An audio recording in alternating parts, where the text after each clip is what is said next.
읽겠습니다. 6장 1절부터 8절까지 저희가 교도하도록 하겠습니다. 제가 1절 읽겠습니다.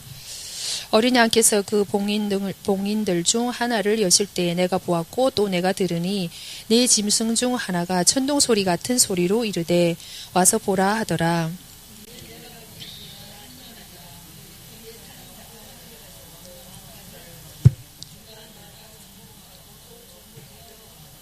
그분께서 둘째 봉인을 여신 뒤에 내가 들으니 둘째 짐승이 이르되 와서 보라 하매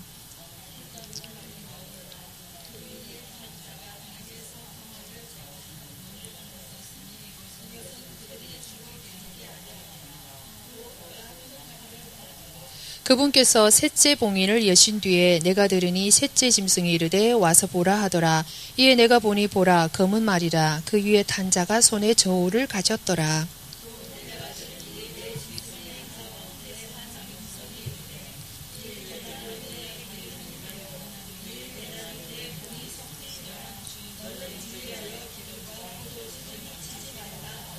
그분께서 넷째 봉인을 여신 뒤에 내가 들으니 넷째 짐승의 음성이 이르되 와서 보라 하기에 창백한 말이다. 그 위에 탄 자의 이름은 사망인데 지옥이 그와 함께 따라갔고 또 그들에게 칼과 곰조림과 사망과 땅의 짐승들도 죽이며 땅의 4분의 1을 다스릴 권능이 주어졌더라. 아멘. 저희가 사실은 계시록을 시작하기 전에 어떤 PPT든 아니면 칠판을 통해서 전체의 그림을 이렇게 쭉 그려주면은 이러한 이제 퍼즐이 이렇게 맞춰진 이런 그림이구나. 이제 그 가운데서 한 주제 한 주제를 이렇게 하면 쉽게 이렇게 알 수 있을 거예요. 그래서 오늘은 여기다가 칠판을 좀 세워서 일단 전체적인 그림을 이렇게 딱 그리고 오늘은 요 부분을 할 거다 이렇게 하려고 했는데. 칠판을 제가 또 까먹고 말을 안 해서 아무튼 그래서 또 어차피 또 다음 시간에 그렇게 할 거니까요. 그래서 여러분들이 그냥 장마다 이런 내용이었더라. 옛날 이러한 주제들 들었더라. 이런 부분이었더라. 요 정도만 기억하셔도 또 많은 이제 유익을 얻으시리라고 믿어요. 그래서 저희가 지금까지 1장부터 해가지고 5장까지 했잖아요. 저번 시간에 뭐 했었어요? 혹시 기억나시나요? 저번 주에 뭐 했나요? 네네. 24장로와 네 생물에 대해서 그 24장로를 교회의 대표라고 해서 그것이 어떻게 또 잘못됐는지 성경을 가지고 저희가 이제 퀘스트 했잖아요. 그래서 오늘 하는 이제 주제는 6장 전체를 할 거예요. 그래서 저번 주에 했던 내용은 4장과 5장인데 그 어린 양이 이제 봉인을 떼고 또 하늘의 광경이 어땠는가를 이제 살펴보고 오늘부터는 이제 인을 떼는 그 인을 여섯째 인까지 이렇게 볼 거예요. 그 내용이 무엇인지 우리가 이제 잘 알다시피 계시록이 여기 프레임이 되는 내용이 그 말씀이 1장 19절이라고 말씀드렸었잖아요. 1장 19절 요한이 본 것 그리고 지금 있는 일들 장차 될 일들 이거 여러분들이 이제 꼭 기억하셔야 돼요. 그래서 내가 본 것은 뭐라고 말씀드렸나요? 1장 1절부터 11절부터 16절 그러니까 7 금초대와 그 금초대 교회를 말하는 거죠. 그 가운데 7별에 대한 내용이고 지금 있는 일들은 우리가 그 저번 2시간을 통해서 살펴봤던 아시아의 7교회 그 상황을 말씀드렸고요. 장차 될 일은 계시록 4장부터 22장의 일들이다. 그래서 4장 5장은 저번 주에 저희가 하늘의 광경과 또 어린 양 되신 예수님께서 그 두루마리 작은 책을 취하시는 그 내용이고 오늘은 취하셨으니까 그 인봉을 떼고 안에 어떤 내용들이 들어있는지 첫째인부터 여섯째인까지 이제 살펴볼 거예요. 그래서 저희가 잘 알다시피 주님이 승천하신 후에 계시록은 주님이 승천하신 후부터 영원까지를 기록한 책이에요. 그래서 요것도 또 기억하셔야 돼요. 왜냐하면 무천년설은 초림부터 재림까지라고 말을 해요. 그러면 초림은 이 땅에 온 거잖아요. 근데 계시록은 이 땅에 온 때부터 아니고 승천해서부터 영원까지를 기록한 책이고 그래서 그분이 승천하신 후에 그분의 영이신 성령을 보내서 지금도 우리 교회를 통해서 그분의 이제 자녀들을 통해서 이 땅에서 복음을 전하는 사도행전적인 이 역사는 우리가 이 땅이 없어지는 날까지 계속 지속되는 거잖아요. 그렇죠? 그래서 그분이 이 땅에 안 계시지만 그분의 영으로 그분의 제자들을 통해서 이 땅에서 복음 전파는 계속 지속적으로 되어 있고, 그래서 사도행전은 28장에서 끝나지 않고 계속 지속되어 있는 과정이고, 그러면 승천하신 그분은 하늘 우편에, 하나님 보좌 우편에 앉아 계셔서 무슨 일을 하고 있는지 우리 궁금하지 않나요? 하늘에서 뭐 하고 계시는지. 우리 이 땅에서 열심히 전도하고 있는데 그분은 하늘에서 또 대제사장으로서 하나님 우편에 앉으셔서 계시록은 7교회와 또 7교회의 7별을 통해서 그분이 어떻게 이 땅의 구속의 역사를 완성해 가는가를 보여주신다면, 그분은 또 대제사장으로서 하나님 우편에 앉아 계셔서 어떻게 이 땅에 있는 교회를 통해서 그분의 창조의 경륜을 완성해 가고 계시나, 다른 말로 말하면 그분은 그 위에서 지금 어떻게 일하고 계시는가를 보여주는 게 계시록이에요. 그래서 우리는 이 땅에서 낙심할 이유가 없는 게, 우리가 지금 일하는 게 아니고 그분도 쉬는 게 아니에요. 그렇죠? 그냥 보좌 우편에 앉아서 뭐 이렇게 왕노를 하고 계시는 게 아니라 거기서 여전히 이 땅의 교회를 통해서, 주의 종인 사자를 통해서, 그분의 제자를 통해서 일을 하고 계신다는 거예요. 그래서 이런 부분들이 이제 하늘의 그 부분과 또 땅에서 어떻게 역사하시는 부분인지 이런 부분을 이제 보여주는 거고, 저희가 계시록에 이제 누누이 말씀드리지만 계시록은 37을 꼭 기억하셔야 돼요. 7개가 들어있는 게 몇 개 있다? 3개 있다. 37. 그러면 첫 번째 7은 인이에요. 인. 7인. 그러니까 7개의 인이 있는 거예요. 이 한 인으로 봉인된, 첫 번째 인으로 봉인된 두루마리 있고, 이런 게 7개 인이 있다. 두 번째는요, 7 나팔이 있다. 세 번째는 7 대접이 있다.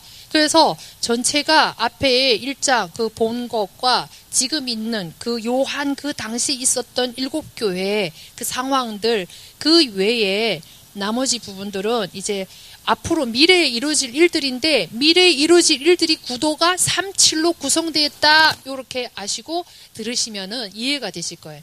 네, 좀 이해하셨나요? 그래서 계시록이 뭐로 되어 있다고요? 37로 되어 있다. 7개짜리 3개가 있다. 그래서 7 인이 있고, 7 나팔이 있고, 7 대접이 있다. 그래서 저희가 조금 이제 집중을 하셔야 돼요. 이게 젊은 사람도 잘못하면 이제 좀 졸릴 수 있잖아요. 막 숫자 나오고 막 이런 생각해야 되는 부분이 있어서. 그래서 7인, 7개의 인이 있는 거잖아요. 그래서 오늘은 첫 번째 인부터 몇째 인까지 6째 인까지 볼 건데, 6째, 7인인데 7번째 인. 7번째 인이 7 나팔이에요. 그러니까 7번째 인 안에 7 나팔이 그 안에 들어가 있으니까 7번째 나팔이 곧 7번째 인이 곧 7 나팔이다. 요거 기억하시고, 또 다음 뭘까요? 7번째 나팔 안에 7 대접이 있다. 네, 맞아요. 그러니까 7 나팔, 7번째 인이 7 나팔이다. 7번째 나팔은 곧 7 대접이다. 이렇게. 예, 요거만 아셔도 굉장히 많이 이제 구도를 이렇게, 기억하셨죠. 그래서 또 이 계시록은 예수님 승천 후부터 어디까지다? 영원까지를 기록했다. 그래서 오늘은, 굉장히 또 저번 시간에 우리가 봤던 24장로나 내 생물과 같이 이 흰말이 또 여기서는 이제 가장 많이 오해된 부분이에요. 그래서 아마 흰말 요 부분을 설명하려면 시간이 좀 할애될 건데, 아무튼 여러분들이 그래서 이런 구도를 꼭 기억하시고 이렇게 들으시면 될 것 같아요. 그래서 대환란은 그러면 어떻게 구성되어 있나, 요것도 꼭 기억하셔야 돼. 7인이 있고 7 나팔이 있고 7 대접이 있는데, 대환란은 7번째 인 안에 뭐가 들어있다고 했죠? 7 나팔이라고 했잖아요. 7번째 인이 곧 7 나팔이다. 근데 대환란은 그 7 나팔 중에 5번째 나팔부터 7번째 나팔까지 대환란이다 한다. 이렇게 기억하시면 되세요. 다시 몇 번째 나팔부터요? 5번째 나팔부터 7번째 나팔까지. 그러니까 7번째 나팔은 내용이 7 대접이니까 5번째 나팔, 6번째 나팔, 7번째 나팔. 즉 7 대접이 뭐라고요? 대환란이다. 이렇게 기억하시면 되실 것 같아요. 네, 기억하셨나요? 그래서 저희가 요런 구도를 이제 아셨으니까 저희가 이제 볼 건데요. 이 계시록의 전체 구조를 이제 방금 말씀드렸잖아요. 그래서 하늘에 있는 그 부분과 또 이 땅에서 또 하나님이 어떻게 자기 교회를 통해서 또 교회의 책임자인 그 사자 또 주의 종을 통해서 또 어떻게 역사하고 있고 또 그분이 대제사장으로 교회를 어떻게 돌보며 계시고 또 나중에 심판자로 오셔서 불신자들은 그냥 뭐 많이 말할 건 없어요. 불신자는 그냥 어차피 불못에 자기가 지은 죄를 우리 믿는 사람들은 그리스도께서 우리 죄를 대신 다 속죄해 주셨기 때문에 우리가 우리의 죄 때문에 죽거나 뭐 형벌 받거나 이런 일은 없는 거잖아요. 근데 불신자들은요. 그 죄의 문제를 해결이 안 됐기 때문에 자기가 지은 죄 때문에 심판을 받게 되는 부분인 거죠. 그래서 오늘은 여러분들이 이렇게 보시면 우리가 방금 8절까지 읽었잖아요. 그래서 몇째 인부터 몇째 인까지 읽었나요? 첫째 인부터 네 번째 인까지 지금 8절까지 지금 나와 있는 상황이죠. 그리고 9절부터 11절까지 그래서 여러분 이렇게 들으시면서 표시해 놓으셔도 좋으세요. 9절부터 11절까지는 지금 5번째 봉인에 대한 내용이고요.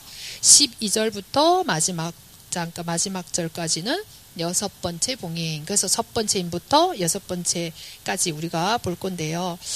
모두 7인이겠죠. 그렇죠? 그래서 오늘은 이제 6인까지 보는데 그 뒤에 7장은 첫 번째 요한계시록의 3위부예요. 그래서 방금 말씀드렸다시피 이 전체 구도가 3-7로 구성되어 있는데 사이사이에 그 중요한 그 인들과 뭐 나팔들과 그 사이에 있는 일들을 설명하는 거예요. 그러다 보니까 요 인이 나오고 다음번에 조인 나오기 전에 그 사이에 있는 일을 설명하려고 하니까 거기다가 그 내용을 어떻게 한 거예요? 이렇게 넣은 거죠. 그걸 보고 삼위부라고 그래요. 예, 그래서 요인과 저것이 이렇게 차례대로 7인, 7나팔, 7대접은 순서대로 진행이 되는데 그 가운데에 있는 일들을 넣어서 설명한 게 뭐라고요? 삼위부다. 그래서 7장은 계시록의 첫 번째 삼위부예요. 그래서 우리가 오늘 볼 6장은 첫 번째 인부터 6째 인까지 나오는데 여러분들 잠깐 8장에 넘겨보시면 8장 1절에 몇 번째 인이 나오냐면 7번째 인이 나와요. 그렇죠? 예, 그래서 이러한 구조로 되어 있다는 걸 일단 이해하시면 좋을 것 같아요. 그래서 오늘 저희가 7인을 살펴볼 건데 7인 가운데 첫 번째 인부터 오늘 읽은 8절까지 네 번째 인까지 나오잖아요. 첫 번째 인부터 네 번째 인까지는 공통점을 갖고 있을 뿐만 아니라 한 세트예요. 첫 번째 인부터 네 번째 인까지 한 세트. 그 다음 뒤에 거는요. 5번째 인부터 7번째 인까지 또 한 세트예요. 그럼 저와 여러분들이 방금 읽은 그거를 잠깐 보실 텐데요. 그러면 저희가 다 알다시피 첫 번째 인부터 일단은 우리가 네 번째 인까지 살펴볼 건데요. 한 세트라고 그랬죠. 그러니까 똑같은 이제 공통점이 있어요. 그럼 여러분이 여기 보시면 첫 번째 인부터 넷째 인 뜰 때까지 네 생물이 나와요. 그래서 책을 떼시고 책을 취하시고 떼시는 분은 누굴까요? 4장 5장에서 저희가 배웠죠. 누구요? 어린 양이신 예수님밖에 그 자격이 없어서 요한이 울 때 막 그 설명하는 장면이 나왔었잖아요. 앞장에서. 그래서 그 책을 5장 그 앞절에 7절에 보면 책을 취하셨죠. 어린 양이. 그래서 이제 인봉을 떼시는 거예요. 그 떼시는 분, 취하시는 분 누구밖에 없다? 어린 양이신 예수님이다. 그래서 예수님이 이제 인을 이렇게 떼시는데 첫 번째 인부터 네 번째 인까지는 한 인을 뗄 때마다 뭐가 나오죠? 말이 나오고, 그쵸?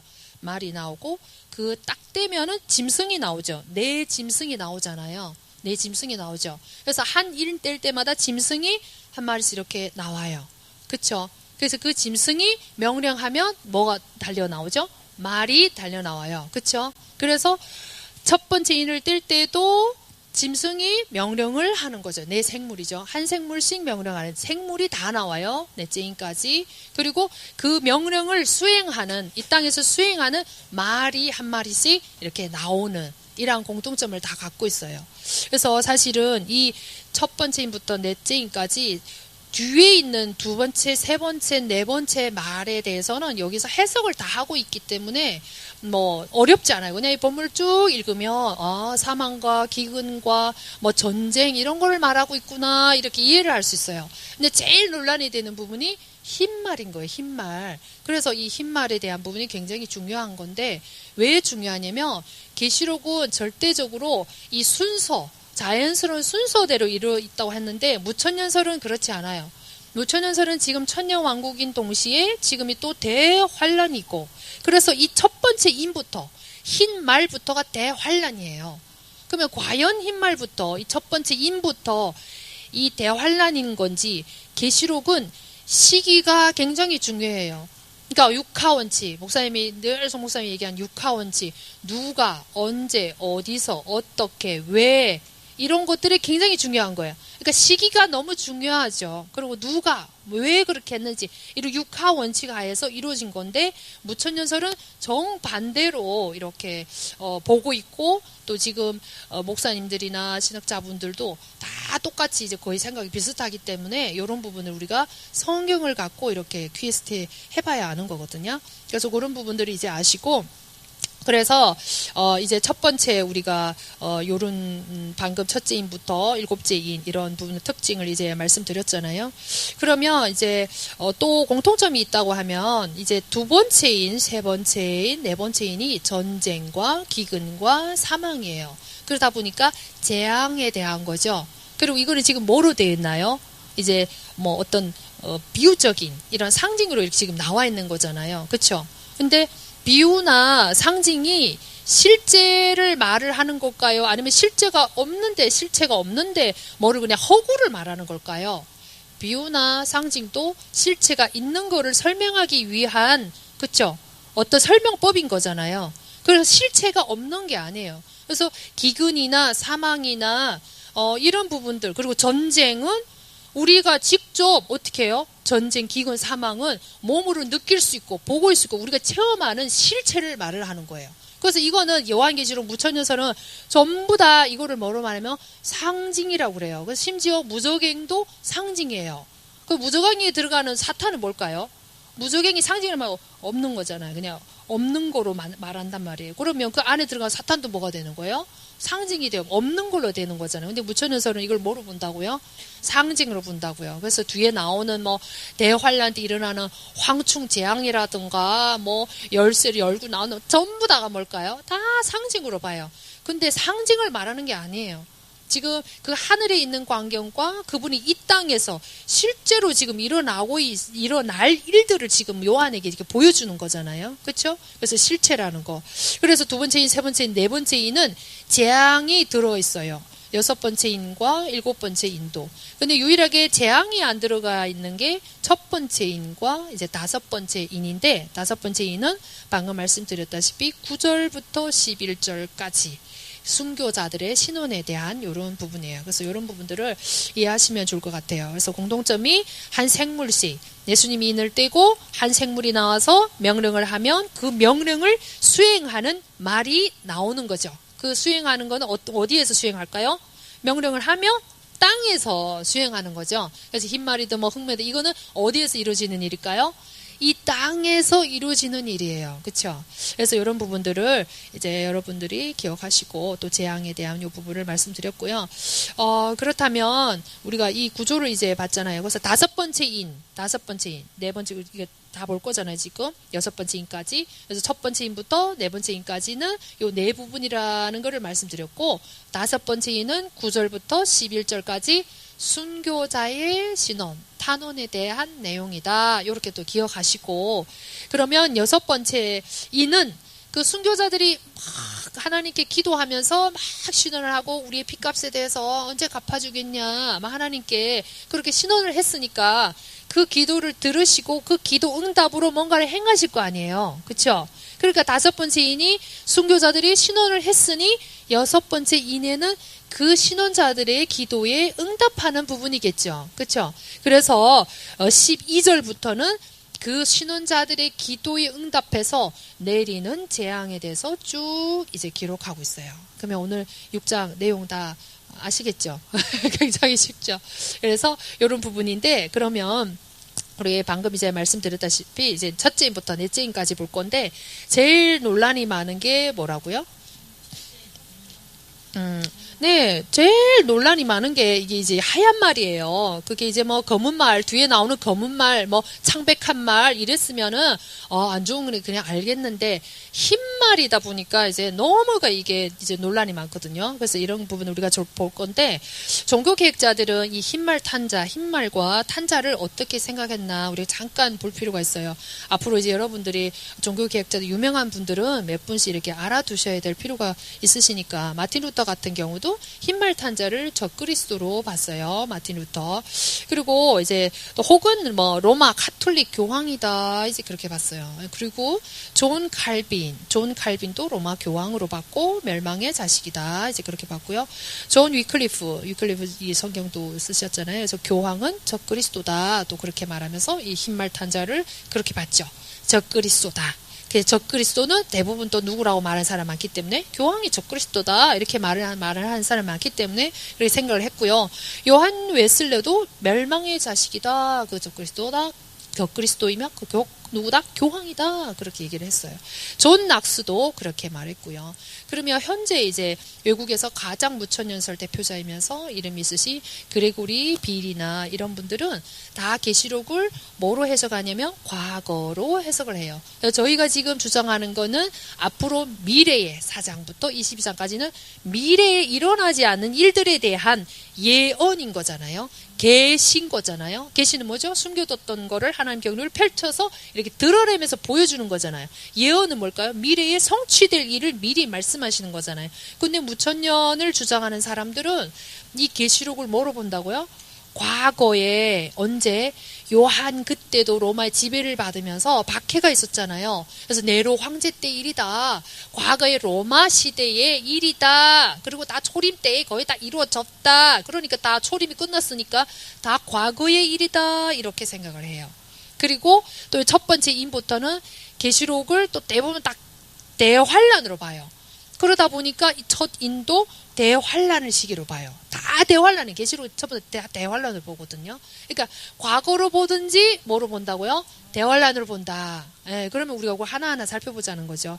그래서 이 그레고리 빌 이분은 유명하시지만 이분도 과거 로마 네로 황제 때 황제 핍박 때 과거의 일이다. 그 과거의 일이니까 네로 황제 로마 시대의 일이니까 이 계시록은 누구한테 쓴 걸까요?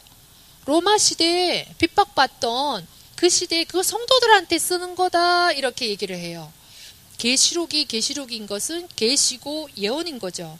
그리고 그 시대에게만 준 거라면 우리하고 상관이 없다면 굳이 우리가 이거를 읽어야 될 필요도 없고 신약의 끝부분에다가 놓고 이 책을 임봉하지 말고 가르쳐라 할 필요도 없는 거죠. 그렇죠?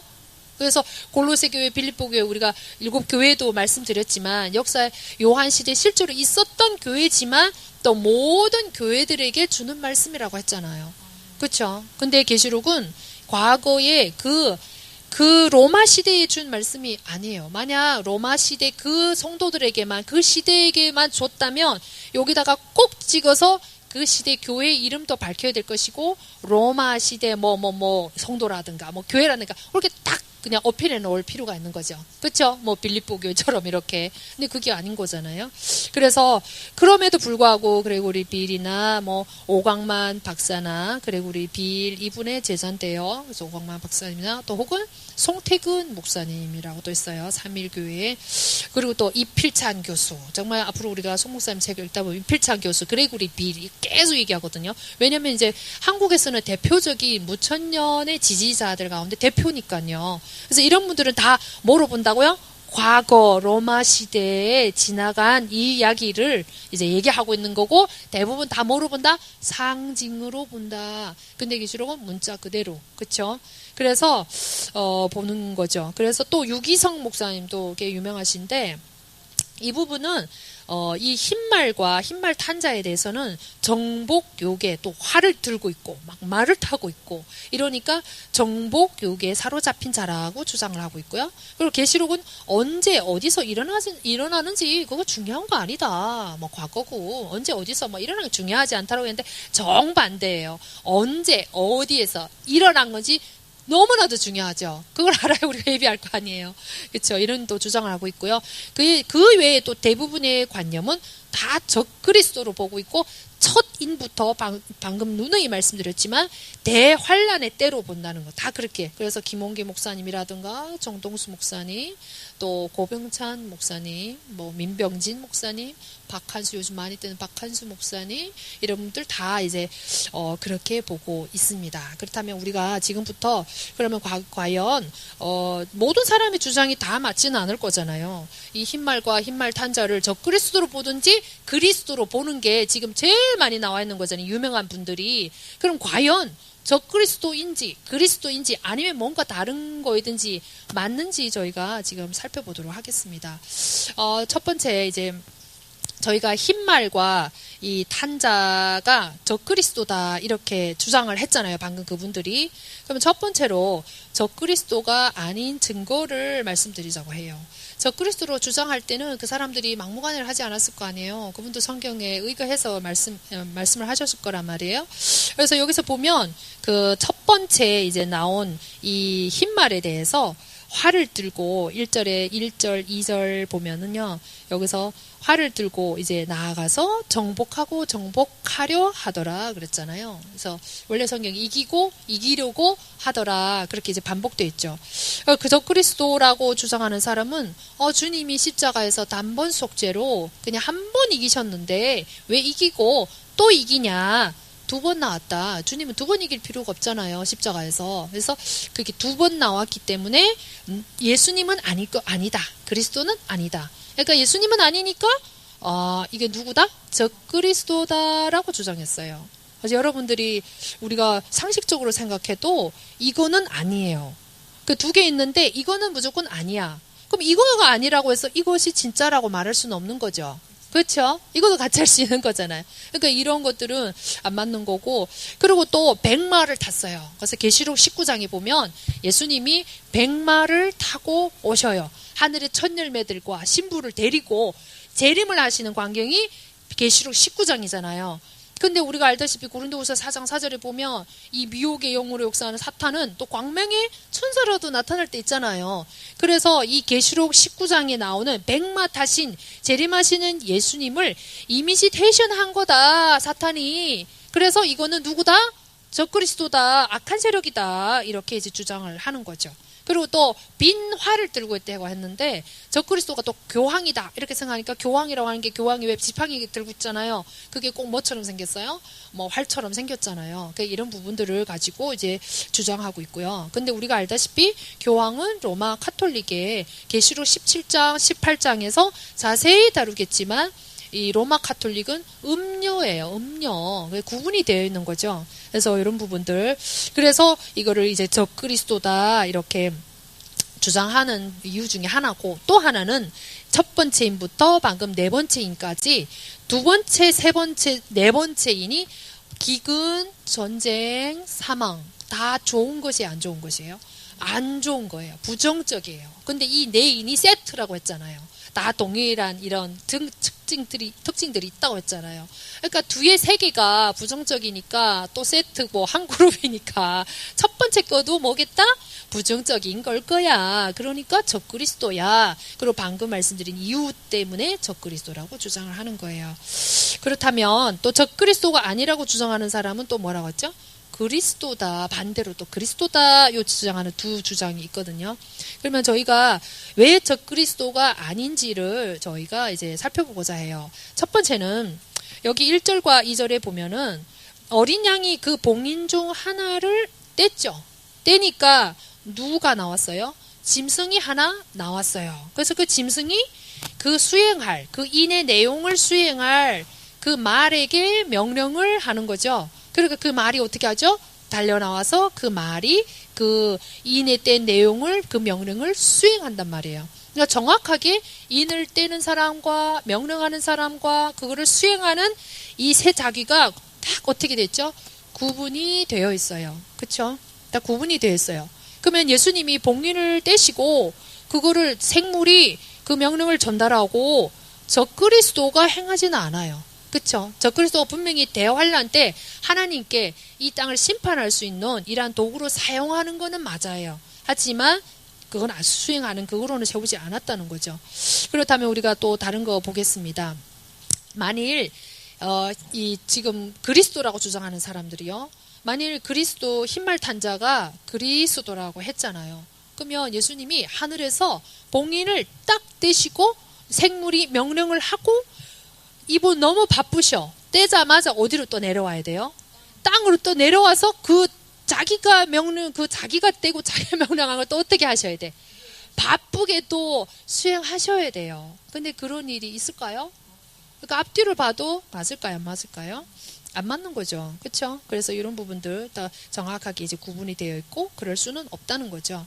그럼 또 적그리스도가 아닌 증거를 보겠습니다. 성경에는 우리가 한국말로는 면류관, 중국어도 그렇게 되어 있는데 이제 그냥 면류관 하나예요. 뭐 관이라고 번역한 것도 지금 관은 조금 의역을 한 것이고, 근데 면류관은 이제 우리가 헬라어로 원문으로 볼 때 딱 구분이 되어 있어요. 그래서 예수님이 쓰신 관은 헬라어로 디아데마예요. 그래서 계시록 19장에 그분이 재림하실 때 백마를 타고 오실 때 하나만 관을 쓰고 오신 게 아니에요. 복수로 되어 있어요. 그래서 많은 디아데마, 면류관을 쓰고 오셨어요. 그리고 그분이 이기는 자들에게 우리에게 의의 면류관, 자랑의 면류관을 주시잖아요. 그 면류관은 또 뭐예요? 스테파노스라고 단어가 딱 구분이 되어 있어요. 예, 그래서 원문을 딱 보면 관이 다르게 되어 있단 말이에요. 근데 오늘 여기서 쓴 관이 나오잖아요. 왕관을 썼다고 했잖아요. 이 장에 흰말 탄자가 왕관을 썼는데 이 왕관은 지금 예수님이 쓰신 디아데마 이 단어를 쓴 게 아니에요. 이긴 자가 쓰는 스테파노스를 썼어요. 그것도 복수가 아니고. 그러면 누구가 아니라는 걸 우리가 알 수 있어요?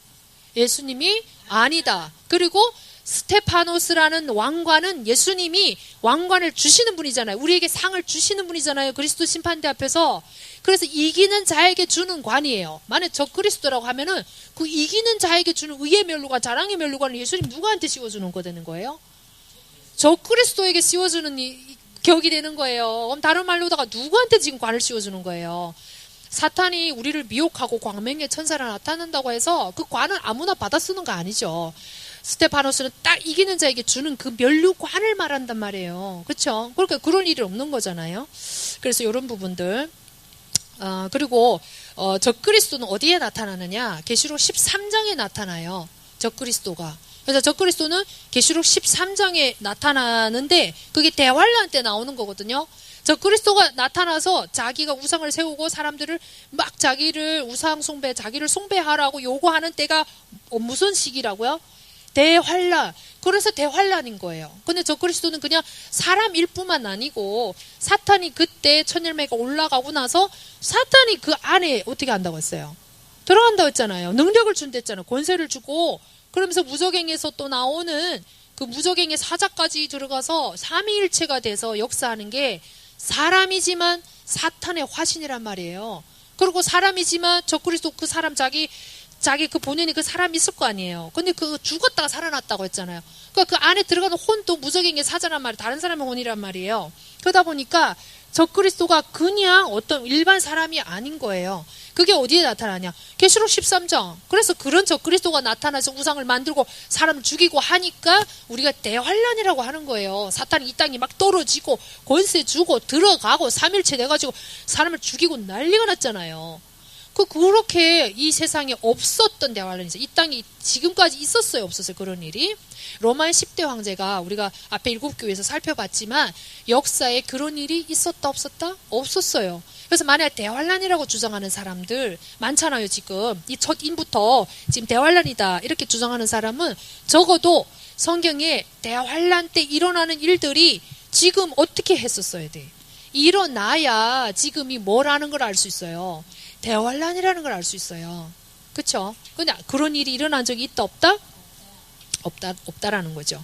그래서 이런 부분들을 우리가 잠깐 여러분들 이해되셨는지 모르겠어요. 그래서 이런 부분을 우리가 볼 때 흰말 탄자가 저 그리스도도 아니고 그리스도도 아니다. 그러면 저희가 이제 보자는 거죠. 그럼 도대체 뭐냐? 그럼 저 그리스도도 아니고 이제 그리스도도 아니면 뭔지 보자는 거죠. 흰말에 대해서 저희가 방금 2절에 보시다시피 흰말 또 흰말에 탄 사람이 뭐를 가졌죠? 활을, 그것도 빈 활을 가졌고 머리에는 이기는 자에게 씌워주는 관을 스테파노스, 이기는 자에게 주는 그 면류관을 썼고, 그리고 이기려 하더라. 흰말에 대한 정체성에 대해서 네 가지 단서를 우리한테 제공해주고 있는 거죠. 그래서 뭐죠? 흰말, 빈 활, 면류관, 이기려 하더라. 요 네 가지 단서를 우리가 찾아보면 이 흰말과 탄자가 누군지 금방 알 수 있을 거잖아요. 그래서 성경에서 한번 보자는 겁니다. 흰색은 어떤 부분을 나타낼까요? 오직 흰색. 뒤에 세 말이 이제 부정적인 거잖아요. 안 좋은 거잖아요. 기근과 사망과 뭐 이런 안 좋은 거잖아요. 전쟁과. 그러면 뒤에 세 가지가 거짓이 아니잖아요. 있는 그대로잖아요. 그럼 여기서도 흰색이 뭐 백마탄 그리스도를 이미시테이션 했다, 뭐 광명화 천사가 됐다, 그게 아니고 뒤에 게 있는 그대로면 앞에 것도 뭐죠? 있는 그대로. 그 성경에서 늘 얘기하잖아요.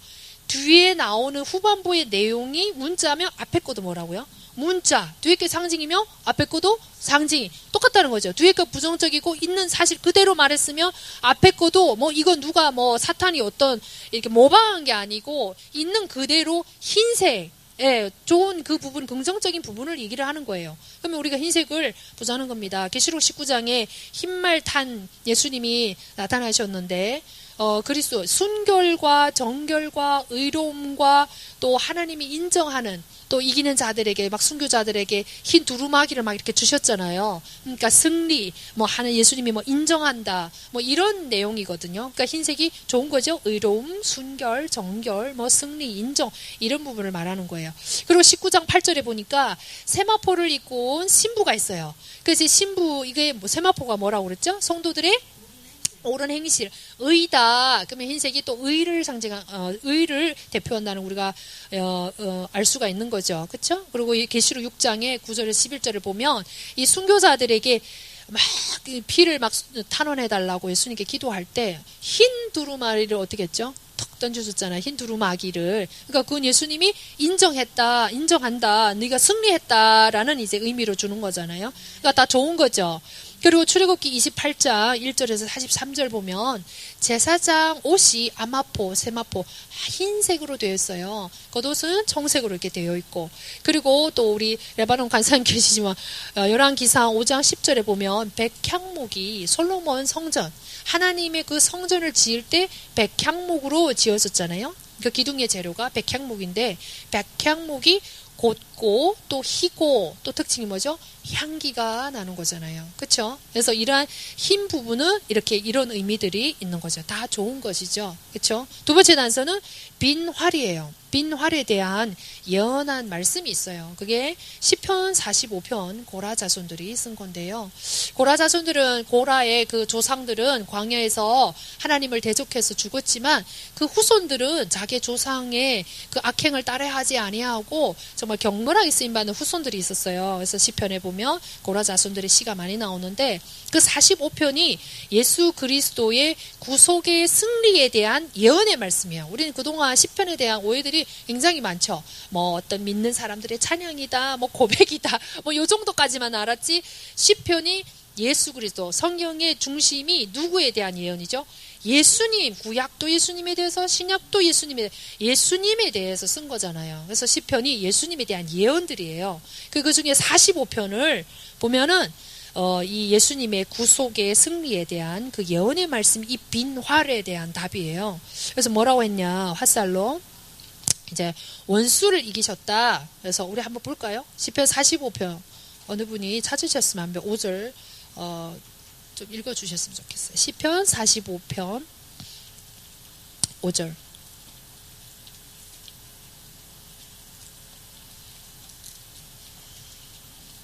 네네.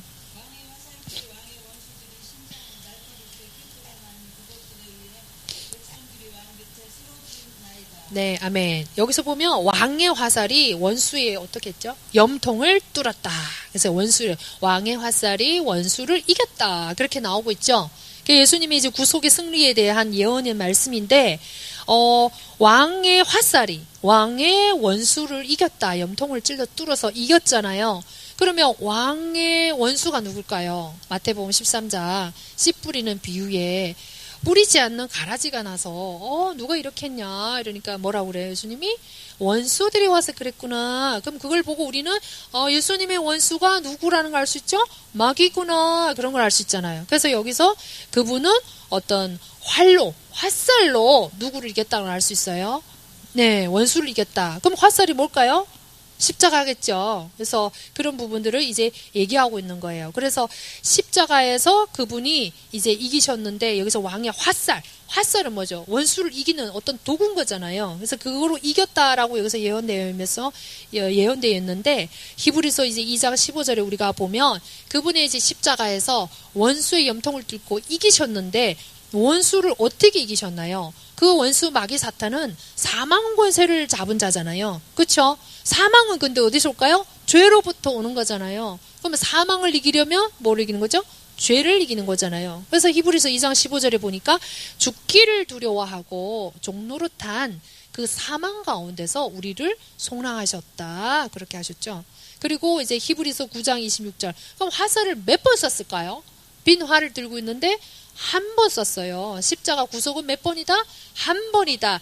단번 속죄다라는 것을 우리가 알 수 있습니다. 그게 히브리서 9장 26절이고요. 골로새서 2장 15절에 보니까 또 마귀의 이제 수하들, 이 세상의 권세자들, 통치자들이라고 했는데 그거는 보이는 부분, 사람 안에 뒤에서 역사하는 누구죠? 사탄을 말하고 있는 거죠. 그래서 십자가로 그분은 승리하셨는데 빈 활이 그리스도 십자가의 구속을 의미한다는 것을 알 수 있어요. 그래서 이 흰말과 탄자가 활을 잡고 지금 이기더라고 했잖아요. 핸드폰이 울리는데요. 그래서 빈 활은 그리스도의 십자가의 구속을 의미하고 그래서 그리스도께서 십자가를 통해서 구속을 통해서 이기셨다. 이걸 우리가 알 수가 있고요. 그래서 바울은 나는 십자가 외에는 다른 것을 알지 않기로 했다라고 그랬잖아요. 그래서 십자가만 증거하는 거예요. 그분의 승리하신 구속만을 증거한다는 거죠. 다음에 이제 멸류관을 보면 그리스도라고 하면 동시에 멸류관을 주면서 받는 자가 되지는 않습니다. 그렇죠? 그분은 주는 분이시지. 그렇죠? 예. 그래서 아까 전에 이제 봤잖아요, 저희가.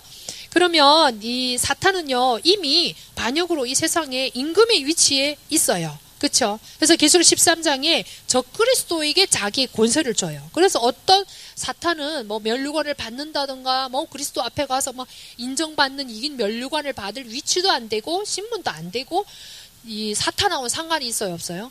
없는 거예요. 멸류관은 사탄하고는 상관이 없는 거예요. 이긴 성도에게 주는 것이기 때문에. 그래서 디모데후서 뭐 2장 5절이나 우리가 잘 아는 말씀이죠. 승리의 표시, 왕의 표시. 멸류관은 믿음의 승리자에게 주는 승리의 표시, 왕의 표시라는 걸 알 수가 있습니다. 그래서 마태복음 28장 18절에 20절에 보니까 예수님도 그냥 하나님께 인정받으신 게 아니에요. 그분도 철저히 자기 혼을 깨고 겟세마네 동산에서 그 십자가 지기 싫은 그 아픔과 고통과 그거를 하고 싶지 않은 걸 내려놓고 자기 의지를 꺾고 하나님께 순종해서 십자가에 죽으시고 부활하셔서 하나님이 28장에 모든 하늘과 땅의 권세를 전부 누구에게 주셨죠? 예수님에게 주셨죠. 그래서 아주 이것은 원수에게 승리자에게 주시는 것이기 때문에 멸류관은 적극적인 것이고 좋은 것이다. 나쁜 것이 배드의 의미가 아니죠. 그래서 이런 부분들 기억하시고 네 번째 단서 이기고 이기려 하더라. 마태복음 28장 18절에서 20절에 보면은 그분이 십자가에서 죽으시고 승천하셔서 그분이 하시던 일, 그분이 하셔야 되는 이 구속을 전해야 되는 일을 누구한테 위임하셨어요. 누구한테 위임하셨나요? 교회에게 위임하셨어요. 더 정확하게는 성도에게 위임하셨어요. 더 정확하면 제자들에게 위임을 하고 가셨잖아요. 그렇죠? 그래서 마가복음 16장 우리 15절 16절 보니까 모든 피조물에게 어떻게 하라? 복음을 전해라. 아담, 이 만물의 영장인 아담을 통해서 이 피조계도 전부 다 저주를 받게 됐잖아요. 그래서 다시 죄 짓기 전에 그 상태로 회복해야 될 필요가 있는 거예요. 그래서 로마서 8장에 보면 모든 피조물들도 하나님의 아들이 나타나고 그리스도가 재림하는 그날을 고대한다고 그랬죠. 지금의 동물들, 식물들, 물고기 모든 것이 다 어떻게 하나요? 사실은 고통스러워요. 원래 하나님이 만들었던 그 의도, 행복이라는 걸 모르고 사는 거잖아요. 그러니까 그 모든 창조물들이 그 날을 고대한다라고 했어요. 그래서 복음은 사람에게만 적용하는 게 아니고 그 사람으로 인해서 타락해서 고통 가운데 빠졌지만 다시 사람으로 인해서 그들도 전부 다 회복되는 게 복음인 거예요. 그래서 복음은 우리가 너무나도 사람에게 좁게 이렇게 번역을 오류를 하다 보니까 사람 만민에게 이렇게 번역하다 보니까 좁아진 거죠. 그래서 이 그리스도께서 원수와 싸워서 이제 이기셨고 십자가 구속에서 이미 이기셨고 인정을 받으셨고 보좌 우편에 계시면서 이 땅의 교회는 그분의 별들 종을 통해서 역사하고 계시는 것을 우리가 이제 방금 배웠잖아요. 그렇다면 그리스도께서 십자가와 부활로 그분의 승리하신 구속의 역사를 이제 증거하는 이 대위임 명령을 교회에게 줬는데, 그래서 그분은 빈 활은 그래서 뭐를 의미할까요? 이미 구속의 은혜로 단번 속죄를 이루셨어. 활을 쏜 그분의 구속의 승리를 말하고 있는 거죠. 그래서 이 교회 위임 명령을 받은 교회는 철저히 그분의 구속, 그분의 십자가의 구속에 의거해서 나아가서 싸워야 될 이유가 있는 거예요. 그래서 그분은 한 번 이기시고 올라가셨지만 우리는 이 땅에서 그분의 속성을 따라, 그분의 말씀을 따라, 그분의 성령님의 도움을 따라서 우리가 그 위임 명령을 이 땅에서 행하면서 우리가 계속 이기고 끝까지 예수님이 오실 때까지 이겨야 되는 사명을 누가 받았다고요? 교회가 받았다는 걸 알 수가 있습니다. 그래서 이기고 이기더라. 첫째 인부터 넷째 인까는 또 동일성이 또 있는데요. 동일한 특징이 지속성이에요. 기근과 전쟁과 또 아까 사망이, 이 땅이 천년왕국 끝날 때까지 사망이, 맨 마지막에 멸망받을 원수가 사망이라고 했잖아요. 그러니까 이 땅에 우리가 알다시피 인류의 역사 가운데 사망과 전쟁과 기근과 이게 끊였나요? 끊이지를 않았어요. 그러니까 연속성인 거야. 이 내인이 계속 있었다는 걸 알 수가 있고, 그래서 우리가 방금 또 그러면 흰말 탄자와의 뭔가를 이제 네 가지 단서를 보니까 결국 뭘까요? 복음 증거를 말을 하고 있는 거예요. 예수 그리스도의 십자가 구속을 이루신 그 십자가의 활, 그 이 승리를 우리가 철저히 의거해서, 그렇죠? 이긴 자의 면류관, 이기는 자가 나가 싸울 수 있는 거죠. 복음 증거를 할 수 있는 거잖아요. 그래서 머리에는 뭐를 썼다? 면류관을 쓰고 흰 옷을, 인정 승리의 이러한 표시를 갖고 이기고 이기더라. 주님이 오실 때까지 계속 지속적으로 이기고 나가야 되는 사명을 받았음을 알 수 있습니다. 그래서 정답은 뭐라고요? 복음 증거라는 것을 알 수가 있습니다. 그래서 어떤 복음 증거하는 자, 이게 아니고 예수님이 승천하신 이후로부터 오실 때까지 복음 증거해야 되는 위임 명령을 받은 복음 증거를 말을 하고 있다라는 것을 말씀드릴 수 있습니다. 그러면 이제 우리가 첫 번째인 이제 흰 말과 이제 탄자를 보셨잖아요. 그러니까 이제 나머지를 또 보셔야 될 거 아니에요. 그렇죠? 네. 그래서 우리가 보겠습니다. 4장과 5장의 이제 부분부터 연결되어 있어요. 이 6장이. 그렇죠? 그래서 4장과 5장에 우리가 보니까 하늘의 광경에서 어린 양이 이제 떼고 인을 떼고 여기 4장에 여러분들 이렇게 보시면 5장 6절에 보면 이 어린 양이 죽임을 당한 지가 얼마 안 됐어요. 예수님이 십자가에 죽으시고 나서 3일 만에 부활하시고 이 땅에 40일을 계셔서 왕국에 대한 말씀을 나누시고 그분이 승천하셨잖아요. 그렇죠? 그래서 AD 30년경에 그분이 이제 승천하시고 이제 요한계시록을 반모섬에서 요한이 기록할 때 AD 90년경이거든요. 근데 그 광경을 이제 보여줬을 때 예수님이 승천했으니까 승천하는 그 순간부터 어디 계셨을까요? 하늘에 계셨잖아요. 그러니까 그 광경을 AD 90년경이지만 요한에게 그때 그 광경을 보여주는 거잖아요. 그래서 5장 1절에 보니까 그분이 죽임을 당한 지 얼마 안 된 그 상태에 하늘에 계셨잖아요. 그러면 우리가 알다시피 이거는 대환란 기간이 아니고 언제다라는 걸 알 수 있어요? 그분이 승천한 직후라는 걸 알 수가 있는 거죠. 그렇죠? 그래서 그 이어서 이제 우리가 오늘 보는 6째 인으로 이렇게 쭉 나갔는데요. 다음에 이제 2번째 인, 3번째, 4번째 인 요거는 간단하게 넘어가겠습니다. 그래서 우리가 알다시피 둘째 인을 뗄 때 이제 붉은 말이 나와서 이 땅의 평화를 제거하는 권능을 받았다고 그랬죠. 그래서 큰 칼을 가지고 막 사람들을 죽이고 그러면서 이거를 이제 설명을 했잖아요. 그러니까 이게 뭘까요? 전쟁인 거잖아요. 그렇죠? 이게 전쟁인데 우리가 알다시피 전쟁은 우연하게 일어난 일이 있다 없다?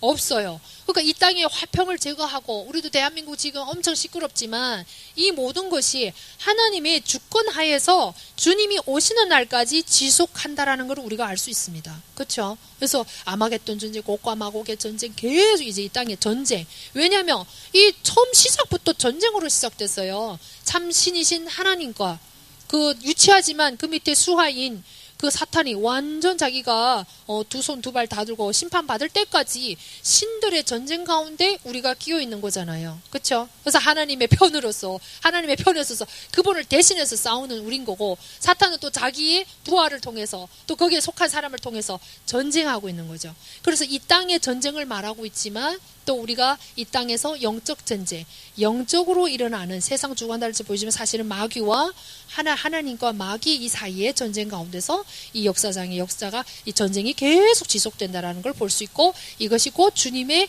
주권하에서 허락하에서 이루어진다라는 것을 우리가 알 수 있습니다. 세 번째는 뭐죠? 세 번째는 검은 말이 나왔는데 이제 저울을 갖고 나왔고, 그래서 뭐 한 데나리온이 한 사람 하루의 품삯인 거잖아요. 그러니까 보리석대, 뭐 이거 한 사람이 하루 먹을 수 있는 양식인데, 그러니까 엄청난 기근을 말을 하는 거예요. 그래서 이제 기근을 말을 하는 거니까 이 저울이라는 거는 원래 귀금속을 달았던 건데, 곡식을 다니까 귀금속을 다는 건데 곡식을 다니까 곡식이 막 귀금속처럼 뭐 적은 양을 다는 건데 그걸 다니까 얼마나 심각한 이제 기근을 말을 하는 거겠어요. 전쟁이 있는 곳은 뭐가 따르게 되어 있죠? 기근이 따르게 되어 있어요. 그래서 이 땅에 뭐 2억 명 이상의 사람들이 굶고 죽고, 우리 북한도 그렇지만 이 모든 것들이 이제 전쟁이 있으면 반드시 또 이 땅에 전쟁이 없어도 기근이 계속 지속되는 거를 볼 수가 있고요. 그 다음에 이제 얘는 또 뭐가 나오죠? 창백한 말, 죽은 사람의 시체가 창백한 거잖아요. 이게 사망을 말을 하고 있고, 죽음이 있으니까 뭐가 있을까요? 지옥이 있는 거죠. 그래서 천년왕국 이후에는 죽음이 없으니까 사망을 어디다 넣는다고? 계시록 1장에 불못에 넣는다. 그래서 마지막 심판받을 원수가 사망이다. 그렇게 나오고 있죠. 그래서 결국은 이 네 인을 통해서 마지막 있는 사망까지 이 땅의 역사는, 인류의 역사는 결국은 뭐로 끝난다는 걸 말씀해 주고 있나요?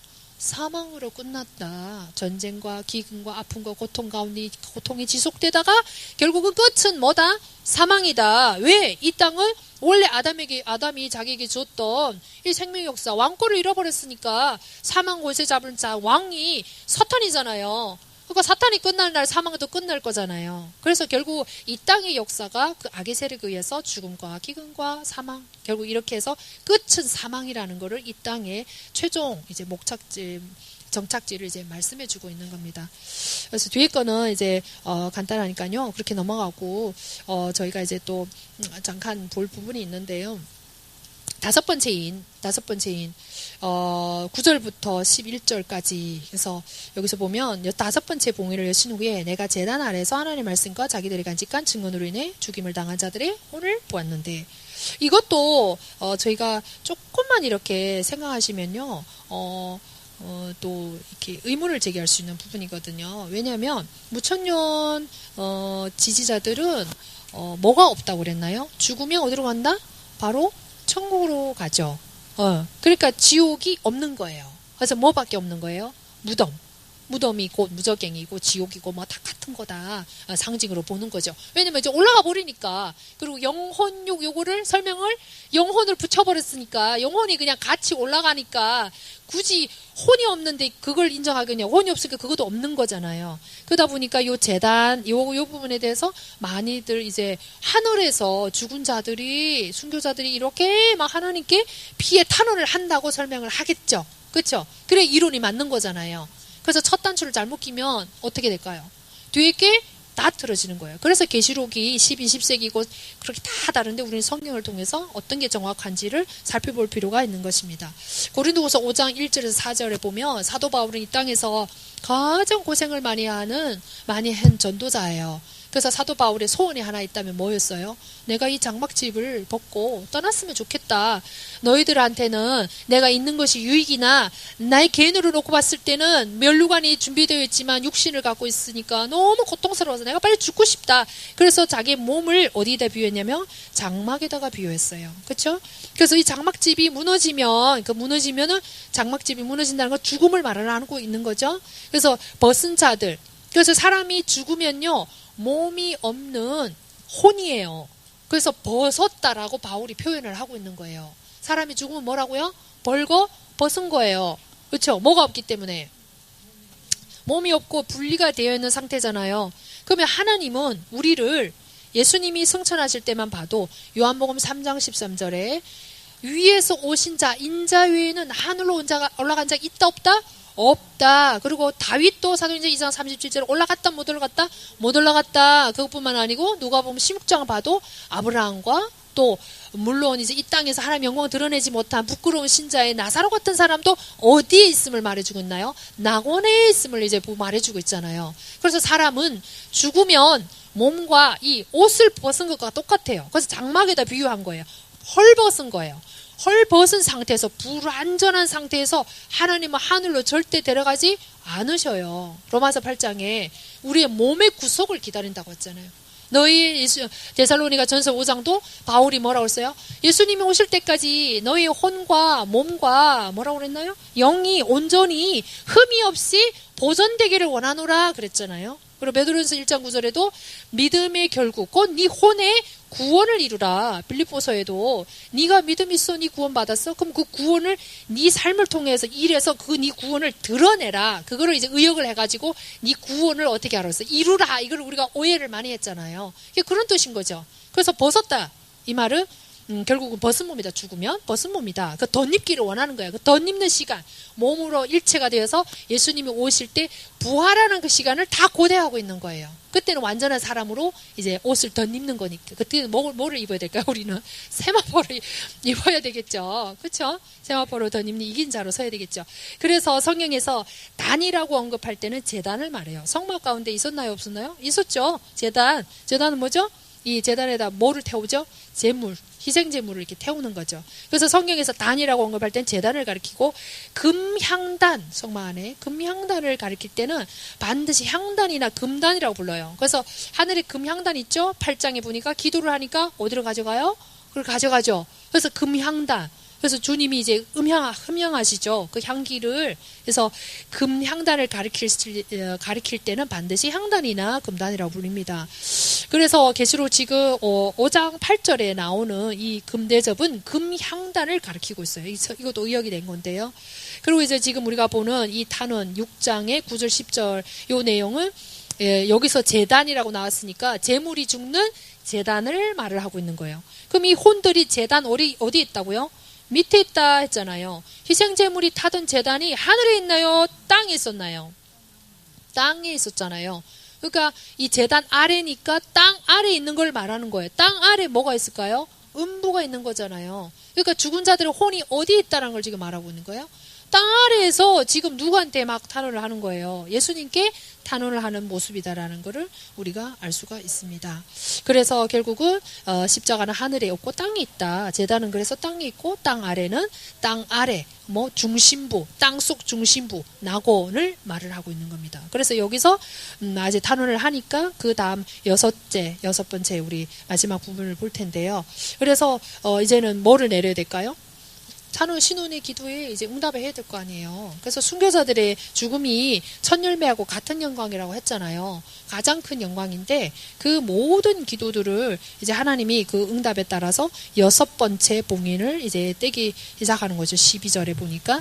그래서 이제 큰 지진이 일어나고 이 1000개의 이제 문제가 생기면서 막 하늘에 막 별들이 지금도 무슨 어떤 별이 빗나가서 지구를 빗나가서 안 떨어졌다 막 그런 기사들 나오잖아요.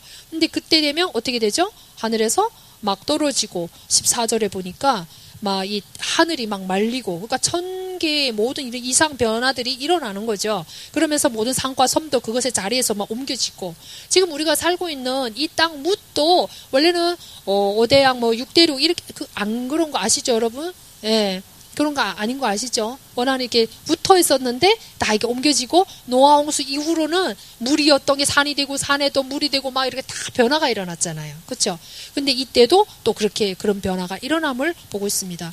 그리고 하나님의 심판이 이제 시작이 된 거죠. 인을 떼면서부터 단원자들의 이제 이런 기도를 이제 응답해주고 있고, 그럼 우리가 앞에서 본 첫 번째 인부터 네 번째 인은 예수님의 승천부터 영원까지 그 지속된 그 전체 부분 내인을 말씀해주고 있는 것이고, 요 다섯 번째 이제 인부터는 신원자의 기도에 대해서 하나님 이제는 심판을 어떻게 하는 거예요? 시작하는 거죠.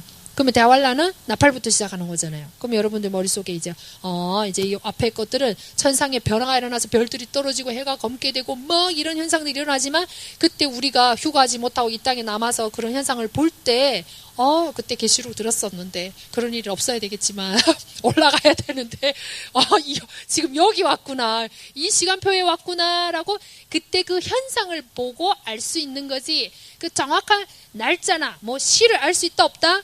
없다. 그걸 하는 이단들이 진짜 이단인 거예요. 근데 그 현상을 보고 여기까지 왔구나라고 하는 것을 알 수가 있습니다. 그러면 이 땅에 이제 15절에 봅시다. 땅의 왕들과 위대한 자들과 부자들과 총대장들과 용사들과 모든 남자 노예와 모든 자유로운 남자 동굴들과 산들의 바위소.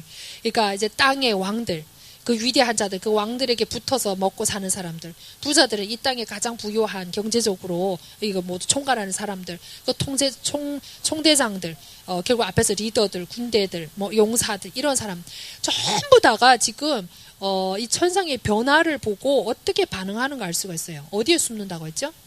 바위들 속에 숨고, 16절 산들과 바위들에게 이르되 우리 위에 떨어져 왕좌에 앉으신 분의 얼굴과 어린 양의 진노에서 우리를 숨기라. 지금 불신자잖아요. 근데 불신자인데 뭐라고 말해요? 어린 양의 진노에서 우리를 숨기라.